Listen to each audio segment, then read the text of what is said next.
Hello again.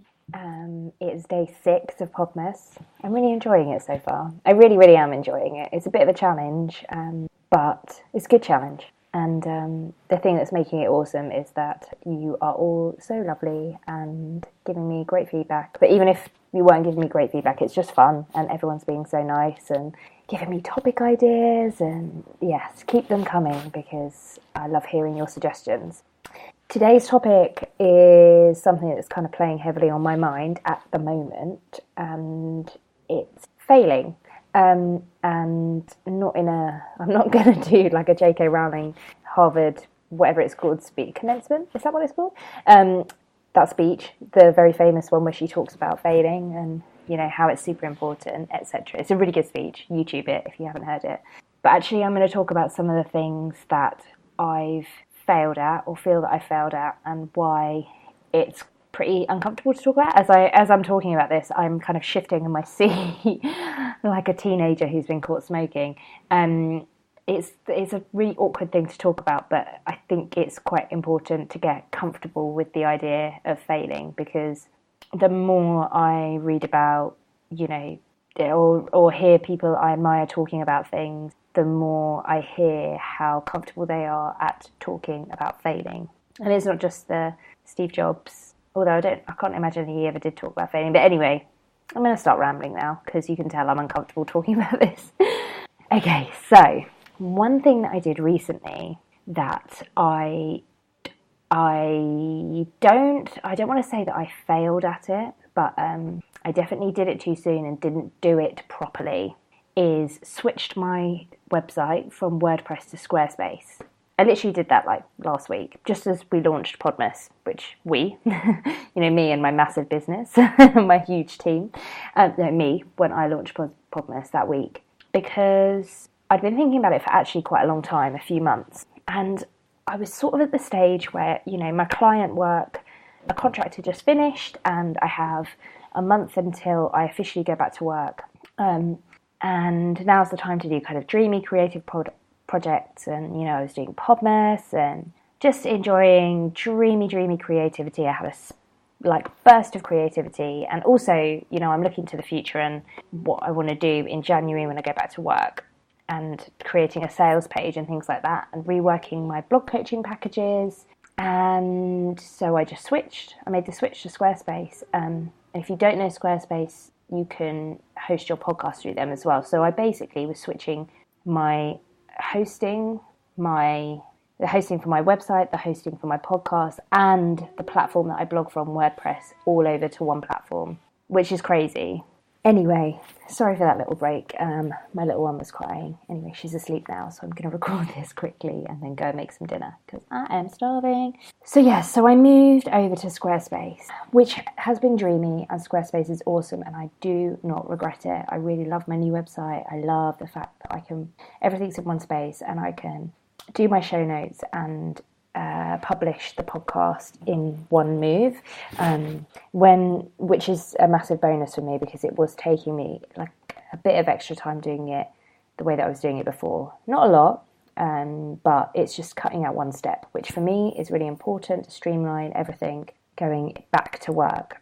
But I did rush into it in a way, even though I've been thinking about it for a few months. I should have spent an extra, week, 10 days working, making sure that all of the kind of back-end stuff would be perfect for moving over to a new site. And what I mean by that is basically just making sure that I wasn't going to switch over and then have to tweak things like crazy and basically chase my tails so that I don't drop ranking in Google, which I'm going to because I'm a bit of an idiot. So definitely do hire me for SEO if you want, but do as I say, not as I do. So in a sense, that kind of feels like a bit of a failure. I guess it's not, but it kind of is. And, you know, one of the other things that I feel that I could have done so much better is my podcast.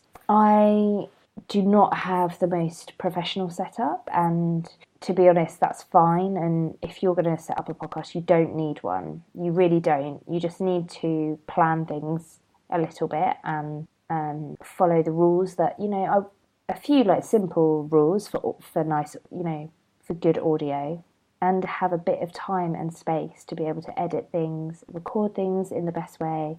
Because I think it would have been really nice to be able to have every episode something that I was 100% proud of. Now, I am 100% proud of all of the episodes. They're amazing. That's really big-headed.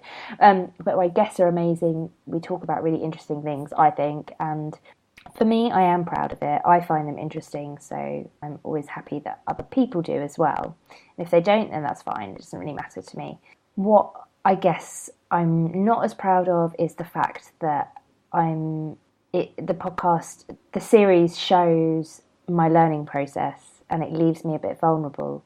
And I know that when I've listened to other podcasts, it's kind of the same. Even if you listen to any podcasts and go back to their beginning series, if they've been doing kind of, 4 or 5 series, and you go back to the beginning one, they don't all start out like bloody This American Life or whatever, like This Modern Love or Mark Maron. We're not all professional podcasters, and we don't start out with the most dreamy post-production and incredible audio and blah, blah, blah, blah, blah. But it just leaves you quite vulnerable, I think, and it's quite hard to be laid bare and have to be criticised publicly. So, yeah, I guess that's something that I feel that I've failed at in a sense. But, and this is a big but, and I can't lie, haha. I think it's really good to be a bit vulnerable sometimes and feel a little bit raw, because and it's something that I really embrace on Instagram, which actually, speaking of Instagram, I've been on Instagram since 2011, but until last year, or until January this year, I was completely plateaued. And I could have been this is what everybody says, really. If I'd have tried hard at it and worked on my photography and used it properly, I could have been one of those early adopters who's at 30,000 followers or something, even more maybe. Not that I'm the most amazing photographer, I just mean if I'd have, worked on it properly and treated it in a professional way, then I could have done. But I didn't. And so when I look back, and please feel free, because I never delete my old photos, if you look back, oh my God, some of the cringe in those early pictures, the filters, and holy shit. Like, I swear I took a picture of a roast dinner at least once a week. And roast dinners, for international listeners, roast dinner is a British classic. It's meat and all the veg, and it's really unphotogenic unless you're a food photographer. Julia Mule would be able to make it look beautiful, but no, not me. With a filter on top. That awful, what was it called? Elvis, I think.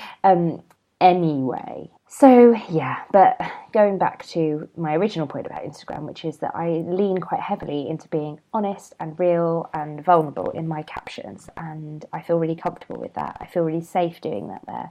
But in the blogging world, and certainly in the podcasting world and on Twitter, I most certainly do not feel comfortable laying myself open and raw and bare and all the rest of it. So I guess these two things, moving my website and not doing it completely amazingly, and my podcast, that's probably why I feel that they're a bit of a failure. They're not a failure, and I don't want to be ungrateful and ridiculous, because I don't feel like either of those things are a failure. And also, I don't earn any money from the podcast at all, so it's just a creative project, and I shouldn't really care about anything, because it doesn't matter, does it? It's just an ego boost. But I wanted to be honest with you, so there you go. I think that's it for today. As ever, please let me know what you think, only if it's nice. And do rate the podcast so that other people can get to know it. I'd really love that. It's my baby, and yeah, I don't earn money from it at the moment, but I would love other people to listen. I want other people to be able to learn stuff from the podcast. You rating and reviewing it helps that. Okay, I'm off now. I will see you tomorrow. Bye.